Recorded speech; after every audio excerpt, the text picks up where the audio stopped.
Imagina só se fosse possível reprogramar a nossa mente para ter o que a Bíblia chama de a mente de Cristo. E não estou falando só de uma metáfora de algo espiritual, mas de um processo neurológico de verdade, sabe? Pois é, a gente vai mergulhar hoje num livro bem audacioso que faz exatamente essa ponte, unindo fé e neurociência. Ele propôs um método prático para a gente alinhar nossos pensamentos com os do céu.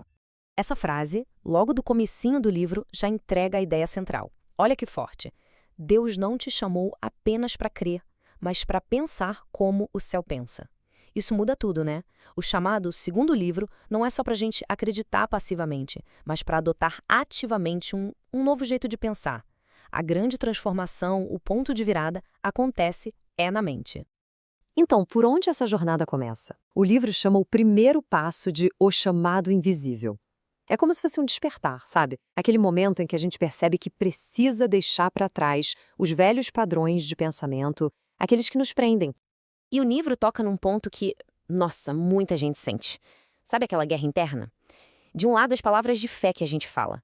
Do outro, aqueles pensamentos automáticos que vêm do nada, moldados pelo medo, pela sensação de que falta algo, pela culpa.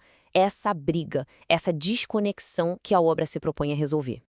E qual é a base científica para isso tudo? Bom, o nome é neuroplasticidade. O livro explica de um jeito bem simples. O nosso cérebro não é uma coisa fixa, de concreto. Pensa nele mais como uma cidade cheia de estradas de terra. Cada vez que a gente foca numa verdade nova, num pensamento novo, é como se a gente estivesse asfaltando uma estradinha. Se a gente faz isso todo dia, essa estradinha vira uma super rodovia, um caminho neural forte. E as estradas velhas? Ah, essas vão ficando abandonadas, cobertas pelo mato. E aqui está o pulo do gato do livro. Fé e ciência não são inimigas, pelo contrário, elas trabalham juntas. A premissa é a seguinte: a neurociência descreve o como a mudança acontece, sabe? O mecanismo físico, a fiação do cérebro. Mas é o Espírito Santo que o livro apresenta como o quem, o agente que, de fato, realiza o milagre da renovação. Uma coisa explica o processo, a outra realiza a obra. Agora, vamos mergulhar um pouco mais fundo em como o livro conecta esses dois universos. A gente vai ver como princípios espirituais, bem antigos, podem gerar efeitos neurológicos bem reais, até observáveis. Olha só que exemplo perfeito dessa ponte. De um lado, a neurociência hoje fala em foco atencional sustentado. É um termo técnico para dizer que a gente precisa treinar o cérebro a se concentrar. Do outro lado, quase 2000 anos atrás, o apóstolo Paulo escreveu lá em Filipenses para a gente guardar a mente em Cristo Jesus. O que o livro argumenta é genial. São duas linguagens diferentes para descrever exatamente o mesmo processo. É sobre direcionar o nosso pensamento de forma intencional. E o livro vai ainda mais longe. Ele propõe que a fé funciona como um gatilho neuroquímico. Ou seja, quando a gente pratica a confiança, a gratidão, isso não é só um sentimento bonito. Isso dispara a liberação de química no cérebro. Coisas como dopamina, serotonina, que são justamente os neurotransmissores ligados à motivação, à esperança, ao bem-estar. Então a fé, nesse modelo, tem um impacto físico, real, mensurável no nosso cérebro. E isso se conecta perfeitamente com aquele versículo clássico de Romanos 12:2. Transformem-se pela renovação da sua mente. O livro apresenta isso quase como uma instrução de engenharia espiritual. A palavra transformem-se não é passiva, né? É um verbo de ação. É um comando para a gente participar ativamente desse processo de renovar a mente, dia após dia. Tá, a teoria é incrível, mas e na prática? Como é que se faz isso? É aí que a obra fica ainda mais interessante, porque ela sai da teoria e entra na ação, oferecendo ferramentas bem práticas para essa tal reprogramação mental. Um dos exercícios mais concretos que o livro propõe é o de substituição de pensamentos. Funciona assim, ó. Primeiro passo, identificar aquele pensamento automático, limitante, sabe, tipo, eu não sou capaz. Segundo passo, na hora, substituir por uma verdade bíblica correspondente, como tudo posso naquele que me fortalece. Terceiro passo, e aqui está o segredo, não é só repetir da boca para fora, é associar uma emoção genuína a essa nova verdade, sentir que ela é real. Porque a ciência já mostrou que é a emoção que ajuda a colar essa informação no cérebro. E o quarto passo? Repetir. Repetir por 21 dias, que é o tempo que os especialistas dizem que leva para consolidar um novo hábito. E é muito importante deixar claro, o livro diz que isso não é só pensamento positivo, tá? A proposta não é fingir que os problemas não existem. É bem diferente. É usar a fé como motor para ativamente alinhar a estrutura física do cérebro com uma verdade espiritual que é maior que a realidade momentânea. É uma neuroplasticidade dirigida pela fé. Ok, vamos para a próxima ferramenta de reprogramação que o livro apresenta. E essa, segundo a obra, talvez seja a mais poderosa de todas. Estou falando da linguagem, das palavras que a gente usa.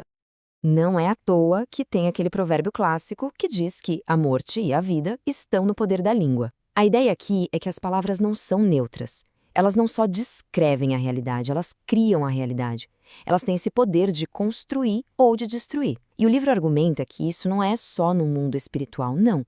É dentro do nosso próprio cérebro. O livro chega a apresentar um conceito que ele chama de PNL cristã, ou Programação Neurolinguística Cristã. A ideia é fascinante. Basicamente, as palavras que a gente fala viram impulsos elétricos que acendem áreas diferentes do cérebro.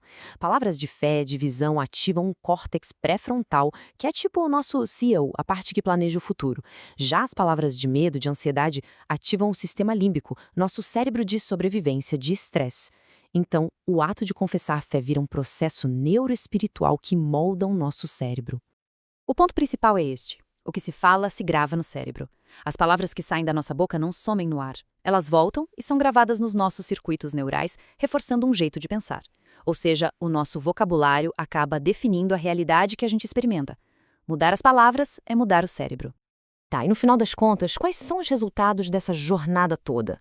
O que acontece na vida de alguém quando a mente é de fato renovada com base nesses princípios? O objetivo, e o livro deixa isso bem claro, não é virar uma pessoa sem emoções, um robô. Longe disso. A meta é ter o que ele chama de emoções regeneradas. O que é isso? São emoções que não nos dominam mais. Elas continuam lá, mas agora estão alinhadas, submetidas e servem a um propósito maior, guiado pelo Espírito. E uma ótima imagem para esse resultado final é o que a Bíblia chama de fruto do Espírito. O livro usa essa imagem para mostrar que não se trata de uma única virtude, mas de um conjunto de características, amor, alegria, paz, paciência, que florescem naturalmente quando a mente e o espírito estão alinhados. Não é algo que a gente força, é uma consequência. E mais uma vez, o livro faz a ponte entre o espiritual e o físico. Ele argumenta que esses frutos têm correspondentes químicos no nosso corpo. O amor, por exemplo, estaria ligado à liberação de ocitocina, o famoso hormônio da conexão, a alegria, a dopamina, que nos dá motivação, e a paz. Bom, a paz seria o resultado de um sistema nervoso regulado, com menos cortisol, que é o hormônio do estresse, circulando no corpo. Então, a grande lição do livro é essa integração total entre espírito e corpo. Viver no espírito, segundo essa visão, não é só uma experiência subjetiva lá no íntimo. É algo que literalmente muda a química do nosso corpo, tira a gente de um estado constante de sobrevivência, de alerta, e nos coloca num estado de prosperidade, de equilíbrio e crescimento. Para fechar, o livro deixa a gente com uma pergunta bem provocadora para refletir. E se o reino de Deus, essa realidade celestial, e se tudo isso começar no lugar mais íntimo e poderoso que a gente tem, dentro de um único pensamento?